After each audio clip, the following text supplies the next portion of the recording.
Welcome to episode 259 of the Entertainment 2.0 podcast, brought to you by thedigitalmediazone.com. I'm your host and producer, Josh Pollard, and this is a special CES 2014 episode. For the first time ever on the podcast, we've got newest DMZ contributor, Corey Lyons. Howdy. And our regular sort of host, Richard Gunther. To get that in you. I guess this is 2 weeks in a row that you've been on, though. Yeah, thank you very much. And I had an episode of Home On out on time, I'll have you know. That's true. All right. Starting off the new year right. Also a first, we're going to have this on video. That is a first. So we'll have a link in the show notes to if you want to see how the sausage gets made. It's messy. We'll be able to watch this on video. Right from our hotel room. Across the street from the venue. It's very glamorous. It is. And you're right. We are right across the street from the hotel or from the convention center. And that has been awesome. It's great. Yeah, it makes things a lot easier. I've done this where I've hauled all over town before. And frankly, we did haul all over town for the last 2 days because, I mean, we had to go over to the other end of town for a lot of the press events. But now the show floor is open, the show itself has started, and we are right across the street from all the activities. So it's a great place to be.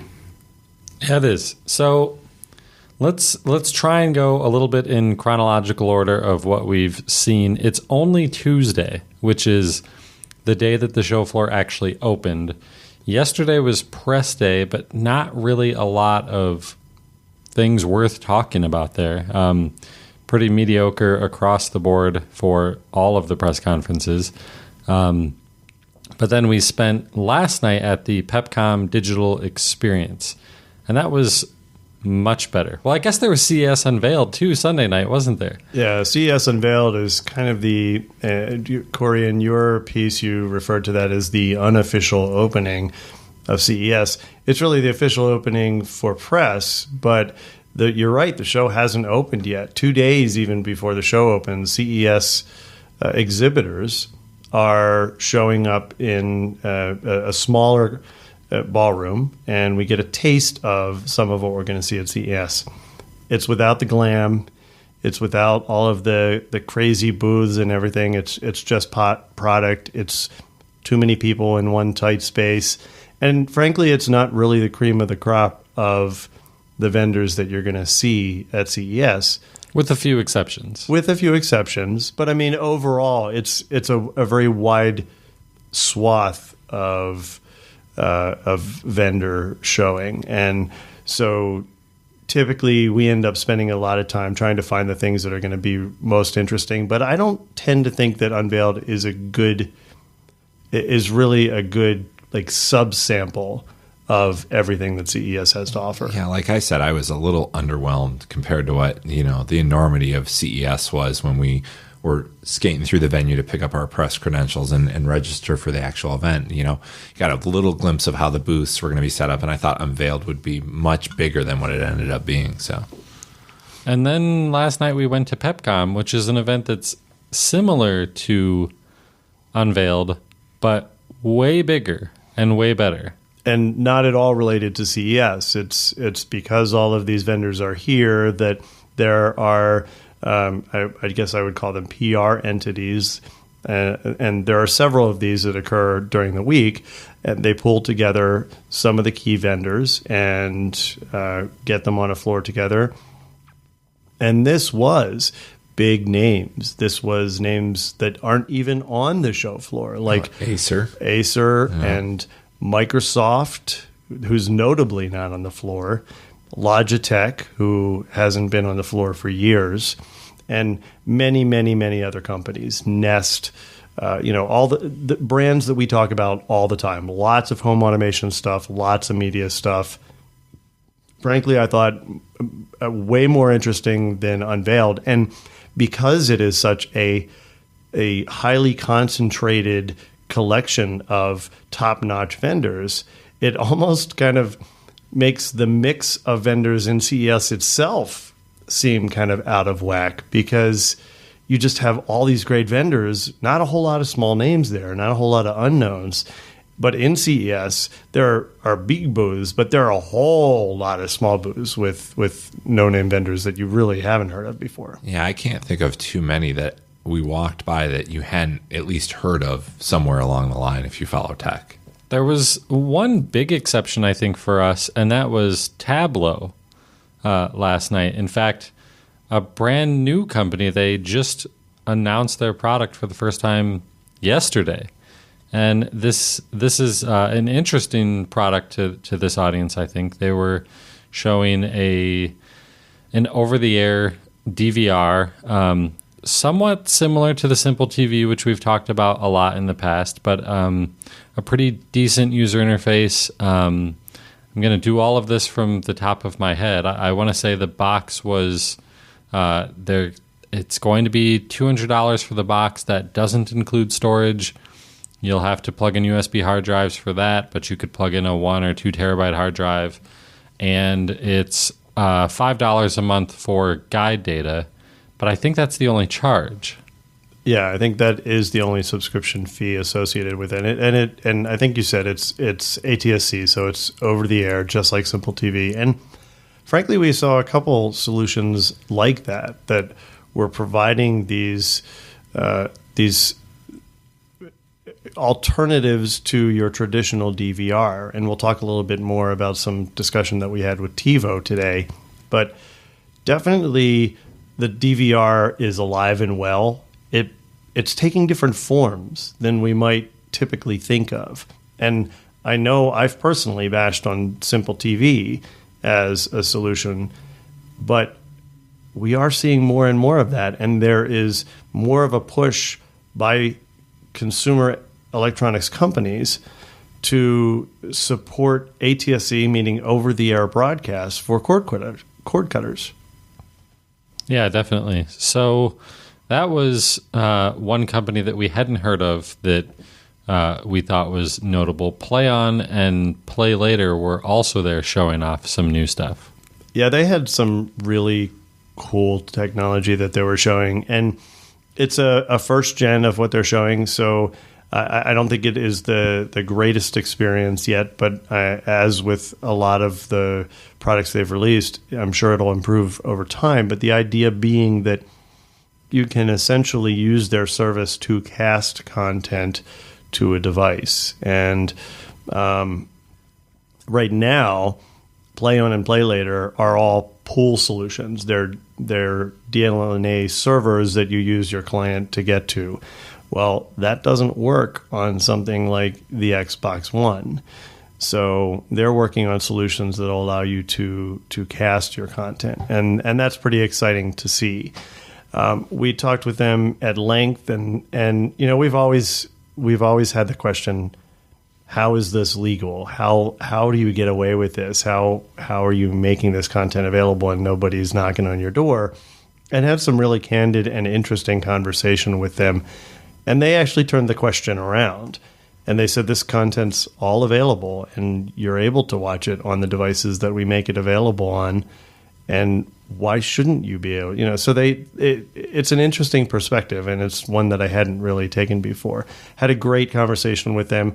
We actually did a little bit of video, and we hope to get that up on our YouTube channel soon. We also saw Microsoft. You mentioned that Microsoft was there, and notably missing from the show floor for the second year in a row. And you got to play with something, Richard, that you've never touched before. Yeah, it was a phone of unusual size. It was it was that 6-inch Nokia. What is it? The 1520? Is that what it is? Yep. And it barely fit in my hand. Really? And it was hard to get a grip on because the one that they had was one of the glossy colors, and so it wasn't easy to hold. It reinforced that this is absolutely something that I would not want. But one of the things that is interesting, and certainly a common view on that form factor, that size, is that it gets close to tablet size, and it gets to close to the tablet category. And I could very easily see using that user interface on a tablet. Mm-hmm. That was pretty slick. Yeah, the gentleman that we spoke with from Microsoft, I believe he said he's using the 1520 as his primary device as of late, and he's loving it. He said that, once you get to a screen that big, you don't ever want to go back to something smaller. And we've talked about the 1520 a few times on the show, and I've played with it at the AT&T store before, and initially said that I thought it was too big, but every time I see it, I start to think, well, maybe it's not too big. And I've even seen at least 3 people using 1520s here, like press people, not Microsoft people, actual real world human beings using 1520s. And I think, one of the things he brought up, from a press perspective too, that was kind of interesting, was the camera in that one plus the software was pretty compelling. So maybe that's why we see a lot of the folks that are covering the event carrying something like that. Right. I've also seen a lot of 1020s and still more 1020s than 1520s, but the 1520 has a faster processor. It has more memory. It takes pictures faster than the 1020 does. That's the big knock against the 1020, is it's not super fast at taking photos, and the 1520 addresses a lot of those issues. So I don't know. I still don't think I'll end up with one, but maybe something in the 5-inch range with very similar specs. I would definitely like to have something like that. Yeah. It was interesting. It was interesting. I still ask, how do you put it in your pocket without looking ridiculous? But yeah, I'm not sure. Anything else from PepCom? Well, there were a lot of vendors that I found intriguing, and one of my side objectives while I was there was line up some potential guests for my other show, Home On, and we did that. We saw a lot of great vendors and got a lot of good contacts that we hope we'll be talking to in the near future. Yeah, there were a lot of home automation companies there. We knew going into this to this CES that home automation was going to be a really, really big thing, and PepCom definitely showed that. Yeah. We just talking to home automation companies, we must have talked to half a dozen, I would think. Yeah, 6, 7, 8 companies just in Yeah, PepCom's bigger than Unveiled, but it's still really small compared to all of CES. So, right. Yeah, that was pretty big. So, actually, one other company I did want to mention was the XI3, which I continued to want to call Z3. But XI3 was showing their latest generation piston device or piston box. Right. And it looked like they have decided that they're, in addition to kind of supporting the whole Steam thing, which we've talked about in the past, that they're starting to skin and create their own UI as almost as a 10-foot interface that you can use for media consumption too.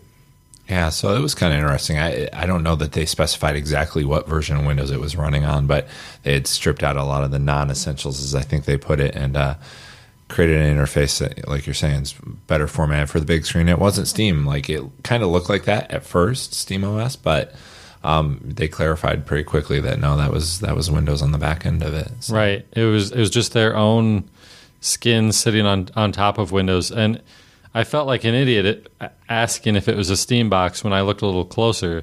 The first option in the menu was Steam. So, he clarified that, you could put Origin on there, and the whole thing is completely customizable. You could put Windows Media Center on there, but it had built-in video playback support and things like that. It wasn't completely done, I don't think, but last night was the first night they were displaying it, but I don't think it's available yet. And they had a couple other chassis designs there that I don't know I had seen before, at least on any of the stuff I had followed to date from them, in terms of almost like a quarter of the size of the cube that most people know in the piston form factor. So it was a much slimmer unit. That was kind of interesting, I thought. You just said something really interesting, Josh, that they were saying that it's not completely done. One of the things that people have to keep in mind about the show is that a lot of what we see is half-baked. A lot of what we see is demoware.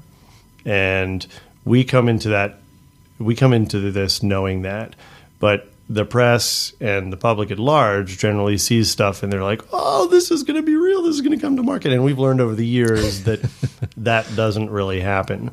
We'll see less of half of what we see on the floor actually hit the market.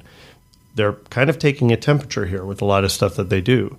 But one of the other things is it's very interesting, and as an engineer, as having come from the development field, it's intriguing to me that there are people that were working up to the wee hours of last night in many cases, trying to ensure that their product demos were going to work today on the floor.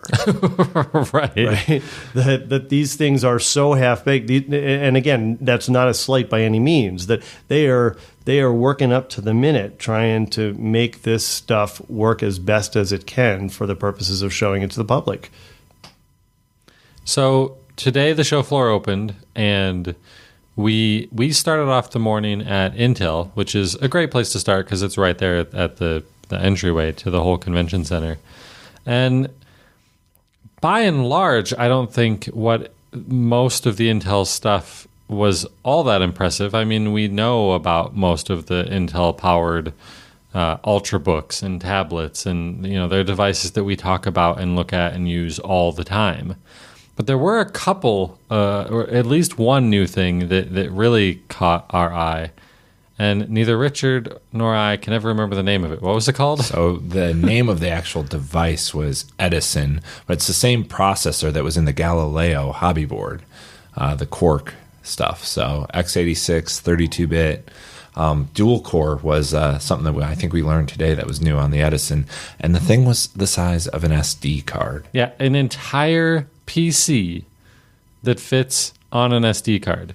And I kind of say on an SD card because it still works as an SD card. Right. It has a processor, it has a dual core processor, RAM, it has Wi-Fi and Bluetooth on board, and storage on an SD card. Yeah, and then the headers on the back were the other thing. So, I mean, if some of our listeners are familiar with Galileo, which is what the Quark, I think, first came out on. Or something like an Arduino or a Raspberry Pi or something like that. But this is their x86 flavor of it.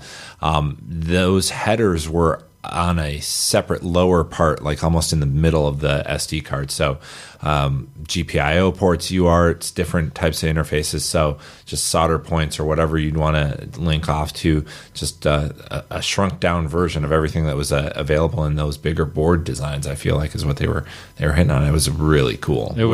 Wearables was definitely the focus of that thing. Yeah, well, and it was weird because they called that area the wearables area, and they were talking about that chip. And then they were showing that chip inside of coffee mugs. Well, right. And so I actually see this as a real key to moving forward with a connected home. Right? To be able to get true computer processing power on something that small. I mean, it was insane. It just, I got to that event late, and you guys dragged me over there and he said, you've got to see this. This is going to blow your mind. So you set the stage for me. You set the bar very high that you were going to blow my mind. And it still completely blew my mind. It was amazing. We hope to get some video of this up on YouTube, on our channel very quickly as well, to just show you what we're talking about. It's phenomenal. Yeah, out later this year. They weren't specific about price or anything like that, but they said the price was going to be really similar to that Galileo board, which is like $60 or $70. Sub $100. So come on, bring it on. Let's go. Well, and it has to be, right? Because if we're talking about powering, this term is overused. If we're talking about powering the Internet of Things, Things, everyone drink. Drink. I'm almost out. If we're talking about powering that, then it needs to be inexpensive, because people are not going to be, manufacturers are not going to be spending $100, $200 just on the processing power because they would just roll their own chip. Yeah, and I don't know that I feel like that's the play for this, and I don't want to take up too much time, but I really feel like it's just another way for them to promote that chipset, that code base, and developing on that kind of platform to counteract, I think, a lot of pressure coming from like the Raspberry Pis in the education community, get people indoctrinated maybe into coding on that platform versus some of the other ones that they're not that well known for yet. Well, I think that's what they're doing with the Galileo, but this Edison thing, I think they're definitely shooting. I think really all of it is, let's figure out how to do this in a ridiculously tiny chip that we can put in wearables. Mm-hmm. So time will tell. I just think it's awesome. I think I'm going to end up buying one of these. I totally hardly ever using it like my Raspberry Pi, but it's going to be so cool. How can you not? Yeah, no, you can't resist a sub $100 gadget. It can do as much as that thing potentially can do. So that was at Intel. We also stopped by AMD. While we're talking about form factor, let's talk about what AMD was doing in terms of miniaturization. It wasn't quite the same dramatic miniaturization that we saw there, but AMD was showing off a crazy cool box that was just like a sliver, like the size of a tablet almost. I think smaller than, maybe actually like the size of the 1520. Yeah. We ran into them at PepCom, was it? No. Yeah, they were at PepCom. They were at PepCom, and they were like, you have to come by our booth. You have to come check out the stuff on CES proper and see what we've got. And they described it, as something that was, about the thickness of a tiny notepad and about the width of, a business envelope, I guess is what I would describe the dimensions. Yeah, that's actually really good. It is about the size of a business envelope, but about the thickness of maybe a thin smartphone. And right. And it's a full Windows 8 64-bit PC. Yeah, and it was fanless design. There was a little bit of a breakout box. We got some pictures, I think, so we'll see if those do it justice. And it's reference hardware or something like that from them. And they say that some OEM, they aren't saying who, is going to have this box out by end of year. They weren't specific around price point, but we played FIFA 14. Not like FIFA 94. With FIFA 14. two Xbox controllers on a 1080p display. 1080p display with this thing sitting on top of the television. It had an integrated camera for some gesture stuff. We didn't talk at all about that with them.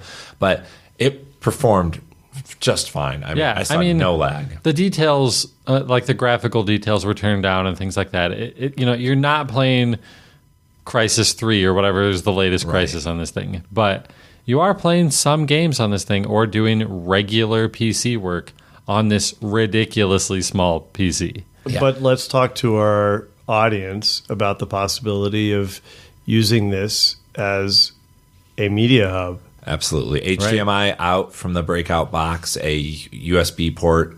I don't know if it was 2.0 or 3.0. I would assume it was probably 3, but they weren't specific. And the power came through that box, and then it was all over, what did he call it? Display dock or something like that? It was all over DisplayPort, actually. DockPort. Yeah, it's their version of DisplayPort. So essentially, because this thing is so thin, it doesn't have all the ports on it. So it's a port breakout box, which is expected. And it was an elegant solution, actually. But if you think, here's this thing that can sit on top of your television or clip on top of your flat screen TV. It has a camera on the edge, so you could use your TV for Skype or whatever else you wanted to use it for. Mm-hmm. And it's your full HTPC. Right. And you can't even see it. It was phenomenal. Really cool. Yeah, built-in wireless, built-in Bluetooth, I think, as well. So right. Yeah. Now, the other really cool thing at the AMD tent was Project Spark. Yeah, so we've talked about Project Spark in the past because they Microsoft, it's a project from Microsoft that they showed off when I believe they showed it off at E3 the first time when they were talking about the Xbox One, and it's a game creator basically that just allows you to make games of any sort. Like if you've ever played Little Big Planet on on PlayStation. It's similar to that, but it's all 3D. You can do 2D, but it does 3D also. And that sounds cool, and that's about the extent of the knowledge that I had of this thing, other than it'll be on Xbox One and Windows 8. But they were showing this on a giant touchscreen Windows 8 PC. Perceptive pixel display. Was it a perceptive pixel? Yeah, it was. Oh, it was nice. And Microsoft branded, I noticed. Yeah, it was Microsoft branded. They bought them, so right. have at it, guys. Right. And they showed us the depth of what you can do with these games. Yeah, I was blown away because I came over after you'd already been talking to him for 5 or 10 minutes, and I knew less about it than you guys did, and I'm totally, the Minecraft addiction in my household may shift over to that. I'm just going to put it that way. It was really cool, and they really seem to have thought of everything, like the crazy amount of customization that you can get into with every little object, but you don't have to, right? And it's easy. Like, I'm a developer, but anyone could do this. You do not need to be a developer to do any of this. Yeah. And then, we're used to, data syncing between PCs on Windows 8 PCs. And it even does that. If I'm working on a game on my big desktop computer, it's he described cloud syncing. Yeah, scenario of editing his world on the plane. And then, right. Yeah. I can grab my Surface Pro and work on the level some more there. And then once I'm done, I can submit it to the community, basically, and anyone can go and play my game. If they think it's cool but want to make some changes, they can download it, make whatever changes they want, resubmit it, but I'm still listed as the original person who created it. Yeah, right. Yeah, with full credit, which is really cool. And they talked about how that way of frankly really almost instantiating and extending existing games or existing worlds really led to community-built games with everybody getting credit. It's a cool concept. Oh, and we didn't get to see this yet, but we're probably going to go back because there's also Kinect integration on the creation side with the Xbox One. They described basically doing motion capture with the Kinect, where you could the action they described was picking something up over your head and throwing it on the ground. And they did motion cap with the Kinect to do this. And voice. That's right. With modulation if you wanted. So like you could do that, act it out, have it do the skeletal tracking, port that into the model somehow. We didn't see this work, and I totally agree with you. We should go back. watch them do this for us. And then invoke that action into the models in the game and the voice of like when you build those rules and those reactions to certain objects or events that you're programming in their language, which is really easy to use. I mean, I was blown away. Yeah. And they were talking about how the motion capture on that works so well, and we know that the Xbox One Kinect detection is incredibly granular. But that the motion capture you would capture your facial expressions, including like your mouth and your eyebrows and everything else. I mean, crazy. Yeah, absolutely nuts. Yeah, so I think that was 30 minutes we were probably... I don't think it was quite that long, close. But I could have spent another 3 hours. Absolutely. Because they were winding down and we were like the only ones in there. It was kind of cool because that was the last stop of the day for us before coming back. Yeah, definitely. So in the morning, we also stopped by TiVo. Yeah, and TiVo is one of my favorite vendors to visit at CES. They always have some interesting incremental updates to talk about. And there were a couple of things that they announced today. One was the inevitable availability of the TiVo app on Samsung tablets, on Android tablets. They had Samsungs in the booth where they were showing it. So that will be coming out soon. No date specifically announced, but they've announced that it will be available and it's coming out soon. They also showed us a lot about the new Opera TV app platform that they integrated into the user interface, and they're going to be iterating on that to make it even better than it is now. But that really creates an entire storefront of applications like Vimeo and many others that haven't previously been available to TiVo customers, but now are. And they're going to work on ways of kind of bubbling that up into the main TiVo menus, as well as giving customers a way of searching content through their very, very good universal search capability. So that'll be exciting to see. And the thing that really blew me away with TiVo was their announcement that, which is more of an R&D project. It's a prototype that they were showing where they're working on a solution that would likely be made available to MSOs rather than in the consumer product that you pick up at Best Buy. But for MSOs, they might have the ability to provide you with all of the guide data and all the content that you're going to watch linearly. Plus, you could go backward in the guide instead of just forward in the guide, because on TiVo, you can watch what's on now or record something that's on in the future.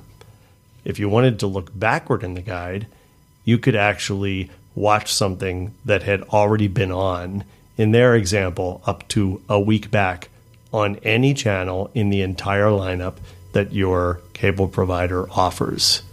Right. So, and just in case anyone isn't familiar, MSO is an abbreviation that we use for cable companies, basically. I don't even remember what it stands for myself, but it's cable companies. I've multi-something system operator or something. Right.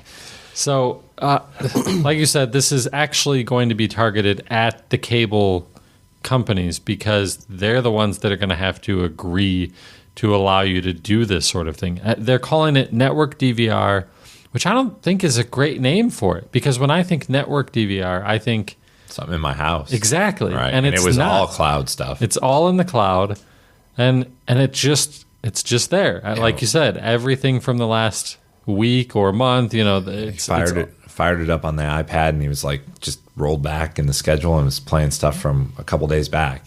Right. Made me want to live in Europe, though, because they were like, oh, yeah, this all works fine over there. Well, what they were saying is that the Virgin Media partnership that they have is already available in a way that you can start something from the beginning that just happens that you happen to walk in too late. So there's like a start over capability. And a number of cable companies do provide that as a feature. And Virgin has offered that, and so they've rolled it into their TiVo box. One of the things that we found out kind of in another meeting that we'll talk about in a little bit is that in Europe, the licensing restrictions on content seem to be kind of backwards from what we're seeing in the U.S. And by backwards, I really mean forwards. that the restrictions on content licensing are loosening in Europe, while in the U.S., the industry is tightening restrictions on content. So that's kind of interesting. Yeah. I believe the actual example was Germany is moving to no longer copy protect any TV shows, which would be all unencrypted, right? Right, which would be fantastic. There would be a lot of users or viewers, I guess, in the U.S. that would love it if their cable companies would stop copy protecting all of their content, because it would open up so many more options. So, and you brought up an interesting point, Josh, is that just think how much money these operators are going to save in what it costs them to deal with all that encryption, to do the encryption, to put all the protection in place, all the processes in place. I mean, that's not easy. That doesn't come free. If you can just not worry about that anymore, they can save a lot of money. And it sounds like in Germany they've perhaps done some cost analysis and determined that, we may actually save more than we're potentially losing. Imagine that. So the other big group that we talked with today that I think we're going to probably make this the last one for the night would be Silicon Dust, of course. Silicon Dust is always one of the first companies we want to talk to when we come to CES. And of course, what we wanted to know is, where are these transcoding tuners at that you showed us last year, and when can we get them? And the answers weren't exactly what we expected. The first being that they're going to be doing away with the 3-tuner version of the HD Home Run Prime. No, don't everybody run out of the building screaming and panicking. No, because it actually gets better. Because they're replacing it with 2 versions of the 6-tuner version. This is the cable card version. The reason being, cable card supports 6 tuners, so why not just give you 6 tuners? Which makes total sense. And so the 2 versions are going to be one like what you've got now, and one that does the transcoding that we've been looking forward to since last year at CES. And that transcoding on the device itself, it's transcoding into formats that your tablets and other mobile devices can natively play back without having to do any transcoding on the tablet side, so that you can stream live content directly over your network. And that's what we're really looking forward to. No real date given, though, unfortunately. No, this year. I mean, they're still targeting getting it out this year, and they're working. They're working to get it out as quickly as possible. There are technical challenges. There are, as we learned today, potentially new certification challenges associated with that. So this is something we're going to see, and just the fact that by default it's going to be double the number of tuners of what most people are used to with the Prime today is pretty cool.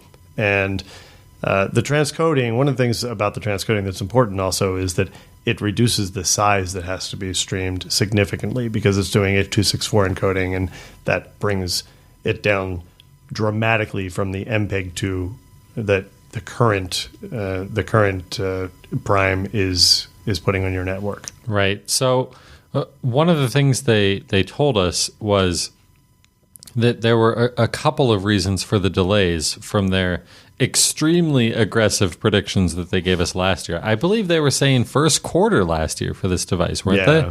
Yeah.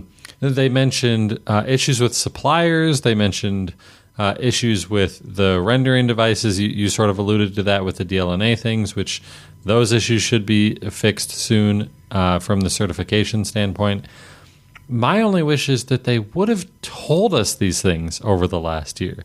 Now, maybe that wouldn't have kept the masses from screaming about how they wanted their devices, but I generally think that more communication is a good thing from these companies. Yeah, and I mean, different companies handle their dissemination of information differently. This is something that we've seen in the past with Silicon Dust, is that they hold things tight until they're ready to talk about them. And so it was really refreshing to find out as much as we did today. We'll talk more about our discussion with Silicon Dust, and frankly, we should probably stop calling them that, because they're really moving to the HD Home Run brand as their company name. But what we hope to see from Project Connect, which we've talked about, is real ubiquity of content on all devices in the home. And by all devices, I mean, I said to their CEO, frankly, if I have a network tuner, why can't I see that on the $99 hockey puck set-top device that I have, be it a Roku, an Apple TV, whatever, be it a gaming console that I have that I've spent hundreds of dollars on, like a Sony or a Microsoft box. And the answer that we got was wonderful. The answer that we got was, if someone out there has a box that's making content available to your television, we are talking to them now. Yeah, pretty much all of them, they said. So that's great news. We can hopefully look forward to seeing access to these tuners from all sorts of devices. That was one of the biggest things we were excited about last year. They've renewed that excitement in me again.